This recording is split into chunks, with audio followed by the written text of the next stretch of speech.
All right, we got some breaking news here on CBS Sports HQ. The Brooklyn Nets say their star point guard Kyrie Irving will not play or practice with the team until he is eligible to be a full participant. Irving returned to practice on Sunday, but there's complications with his availability due to New York City's COVID-19 protocols. Head coach Steve Nash said that he knows his team will have to play games this season without Irving. There was a lengthy statement sent out by the Nets. Here's part of it. Kyrie has made a personal choice. We respect his individual right to choose. Currently, the choice restricts his ability to be a full-time member of the team, and we will not permit any member of our team to participate with part-time availability. It is imperative we continue to build chemistry as a team and remain true to our long-established values of togetherness and sacrifice. All right, let's bring in Avery Johnson with the breaking news. And Avery, what do you think here with what the team is saying and the situation they currently find themselves with Kyrie Irving? Well, Tommy, we can talk about the team and Steve Nash and, ownership and, Sean Marks, the president and GM. This is a Kevin Durant decision.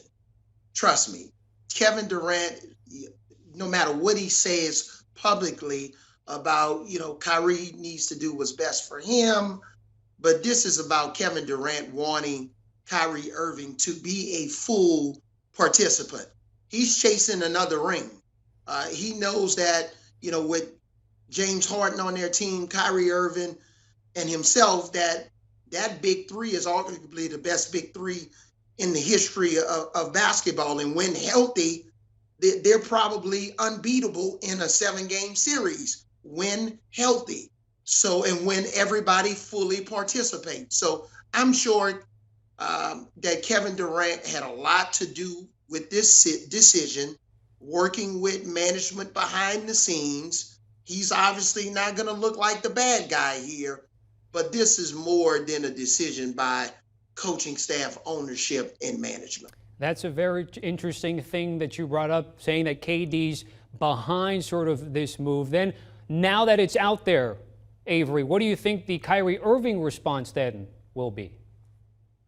I think it's going to be interesting because I still believe that Kyrie Irving loves to play the game of basketball. He wants to be out there available for his teammates, but he can't be available on a part-time basis. He's got to be full-time. Everybody else on the team has made a full commitment. They've gone through all of their research about vaccines and you've had a lot of guys in the league that families and friends have been affected by COVID-19. And so again, the rest of the team, they've done what they needed to do to be fully participants. And I'm sure Kyrie Irving is going to take a step back and look at this. I would be shocked if he doesn't play this season, like a lot of people. So I'm hopeful that, he'll come around and do what's necessary to fully participate and be there with his team. All right, Avery, if you were to be in a position like Steve Nash, what are you doing right now? How are you handling the situation, whether you have Kyrie or not? Well, right now you got to be focused on the guys that are there. And that's, you have a first-round draft pick, a rookie out of LSU, that had a really good preseason and off-season. You got some new guys. You got Blake Griffin coming back. You got James Harden, who you need to get in shape. Kevin Durant, obviously, coming off a gold medal with our national team this summer in Japan. But I think you have to focus on the guys that are available, that's there to try to build some chemistry. You don't want to dig yourselves a hole to start the season. You want to start the season on a high note.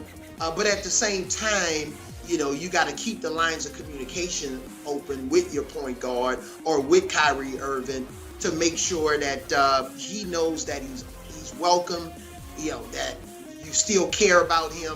You want to make sure that he's in a healthy state of mind, he's healthy physically. So you want to make sure that the lines of communication, especially Steve Nash, are consistently open with Kyrie Irving. All right, let's go back to what you prefaced, because again, you said this is sort of driven by KD. We can talk about the coach, we can talk about the front office and the team. But to your point, when healthy, they are arguably the best team in all of basketball. They are the betting favorites at Caesars Sportsbook, plus 225 to win the Larry O'Brien Trophy. It was certainly that way heading into the postseason before they were experiencing lots of injuries. So when it stands today with the defending champion Bucks right there at 8-1, with the Lakers at 4-1, Avery, what do you think about Brooklyn winning the title today? Oh yeah, they're my favorites to win the title. You got to go back and remember, Kyrie Irving gets injured in the Milwaukee series. Then in Game 7, Kevin Durant's foot is on the line. If not, they win that series even without Kyrie.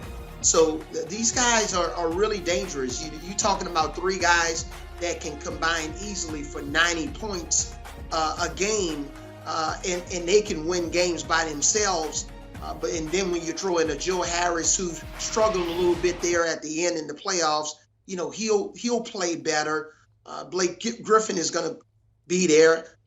They're the favorites. They're the guys that is hard to beat them 4 times when they're healthy in a 10-day period in a playoff series. There's no other team that have this type of a lethal big three in the NBA. Because if you try to slow down one guy, if you slow down Kyrie, if he's available and he scores 18, then Durant and Harden can score 40. If Harden has an off game, then Durant and Kyrie Irving, when he's available, can carry the load. They just have too much for the rest of the NBA when healthy. I know we keep saying the same thing, but they're an unstoppable offensive juggernaut, and they started making some strides on the defensive end to be more competitive. Those would be 2 things that could stop them only. It'd be health and availability. Both are in question after today. Our thanks to Avery Johnson with the latest on the breaking news. Coach, certainly appreciate it. Want to let you know about the games happening because basketball is back. 2 games on opening night tonight, the Nets and the Bucks. The Kyrie Irving news could be happening in terms of the odds changing at 7:30 Eastern. Warriors and Lakers in the nightcap with LA favored by 5. I mentioned not tonight, but days away as terms of a week from today. Also, the betting favorite at Caesars Sportsbook plus 225. It'll be interesting to see how much of that changes with the Kyrie Irving news today. Want a sports network that delivers everything that matters about the game? The highlights, the picks, the instant analysis. No yelling, no fake debates, no politics. Hit the subscribe button and never miss a moment.